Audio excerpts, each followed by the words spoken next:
Ito guys yung lilinisin na kaldero. Ayan yung mga lilinisin natin ngayon.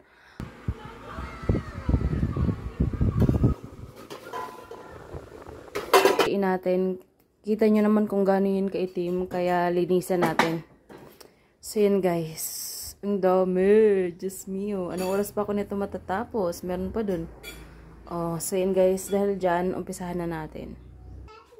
So bale, ito yung mga gagamitin natin guys. Ayan. Tansyahin nyo lang. Ako tansya-tansya lang naman to. Ito. Bakit binuksan ko?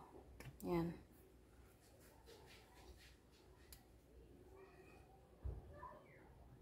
Ayan. Tingin ko sa kanya na parang ang bilis matanggal ng mga mancha sa kanya. Kaya gagamitin natin to ngayon. So, ayan. Ibuhos natin ng detergent.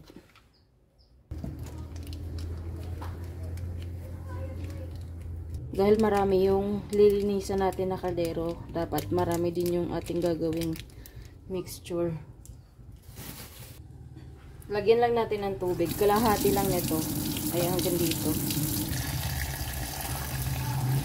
Para puro siya. Para concentrated yung ating. So, ito yung kawali natin guys. Ayan, kung mapapansin nyo, sobrang itim ng ilalim niya, diba? Yung puwet niya. Sobrang itim talaga. Ito yung binili ko dati na Chef Classic na kaldero na set. Set of 4 na may mga takip na ganyan. So, ayan na siya ngayon. Ganyan na yung tsura niya. Nalulungkot ako kasi na ganito nakaitim yung nabili kong stainless pan. Kaya talagang gagawin ko ang lahat para maputi natin to guys.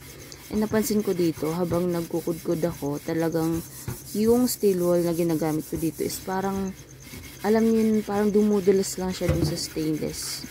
Bago ko rin nga pala ito ginawa ang paglilinis na to, nag-search din ako kung ano yung mga pwede natin gamitin sa pagtanggal ng sobrang itim na puwet ng mga kaldero natin. So, sabi nila maganda daw itong foil sa pangkuskus ng kaldero. So, ayan, trinay ko. And, mukhang effective naman siya kasi parang kumakapit siya dun sa ating stainless compare dun sa stainless steel na ginamit ko kanina. So, since 28 cm itong malaki talaga yung kawalit na to. Kaya sobrang natagalan din ako sa paglilinis nito. Siguro nalinis ko siya almost half an hour.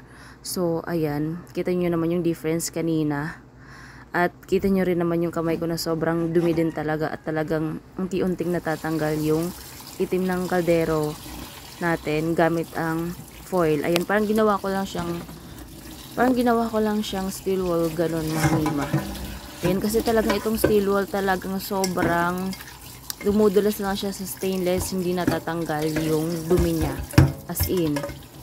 So, ayan, hinugasan ko siya. Dito naman sa ibabaw, wala namang problema kasi puting-puti na yun dyan. Kapag ginawa nyo nga pala to, siguraduhin nyo na mag-ready kayo ng energy dahil nakakapagod talaga siyang gawin. Dahil nga kukuskusin mo siya ng kukuskusin. So, ayan guys, patapos na yan para mapag-proceed naman tayo dun sa iba naman. So, ayan guys, diba kita nyo naman, ibang-iba na siya kaysa dun sa kanina. So, ayan, nag-proceed na tayo dito sa pangalawa kong stainless na kaldero. Ito yung sinasaingan talaga namin. Lagi ng kanin.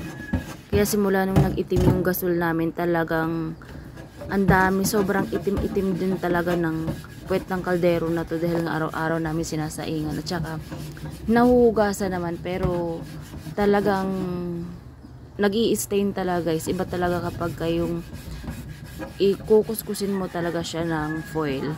So, bale, foil na talaga yung ginamit ko dyan kasi hindi uubra talaga yung stainless, yung steel wool sa mga stainless na, mga original na mga stainless, yung mga mamahaling stainless nyo na mga kaldero.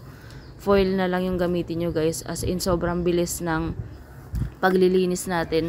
Although hindi naman ganun kabilis, pero mas malilinis nyo talaga pag foil. Ayan. Parang lulukot-lukutin nyo lang yung foil hanggang sa na siya. Parang titigas. Tapos yan yung gagamitin nyo na pangkudkod dun sa maitim na puwet ng kaldero natin. So, itong kaldero na to, mga kalating oras din bago ko to napaputi. Ayan, sobrang hirap talaga kaya maglalaan talaga kayo ng oras kapag gusto nyo maglinis ng mga kaldero. Paglaanan nyo talaga ng oras guys. Kasi pag hindi nyo pinaglaanan ng oras, hindi nyo siya magagawa. May isasantabi nyo na naman sa susunod nyo naman gagawin. Kaya pag gagawa kayo ng ganito, maglaan na kayo ng oras. Yung pinakamasarap sa feeling kapag yung nag-aanlaw ka na kasi makikita mo na yung resulta. Ayun, kita nyo naman sobrang linis na yung ating stainless. Ayan. Lalo na kapag matuyo, mas makikita nyo talaga na ang ganda niya ng tingnan. Puting-puti na siya. Yan guys, so kita nyo naman yung ating kawali. Oh, sobrang dumi niyan. Oh, hindi siya matatanggal talaga. Buti na lang may binibenta akong foil kaya nakatulong rin talaga to kasi parang nakadalawang foil din ako dito guys kasi nga ang tigas talaga nung dumikit na stain dun sa stainless steel natin na mga kaldero. Grabe yun. Eto, tingnan nyo guys, itong kawali na to. Tingnan nyo yung difference nung ginamit kong foil kaysa dun sa mga hindi pa nakukudkod. Kita nyo diba? Sobrang namumuti-muti na siya kaagad. Ganyan siya ka-effective. Kaya try nyo tong foil kaysa dun sa steel wool guys. Ayan. O diba? Pansin nyo na kaagad na may pagbabago na kaagad. Ayan. Tiyagaan lang talaga sa pagkukudkod nito. So ayan guys. Ito na yung kawali natin. Kita nyo naman. Pumuti siya diba? So yan. So yun, eto na guys, after 4 hours na pagkukuskus natin, kudkod tayo ng kudkod. Ayan, puting-puti na yung ating mga stainless na numbalik na ulit yung kinang niya.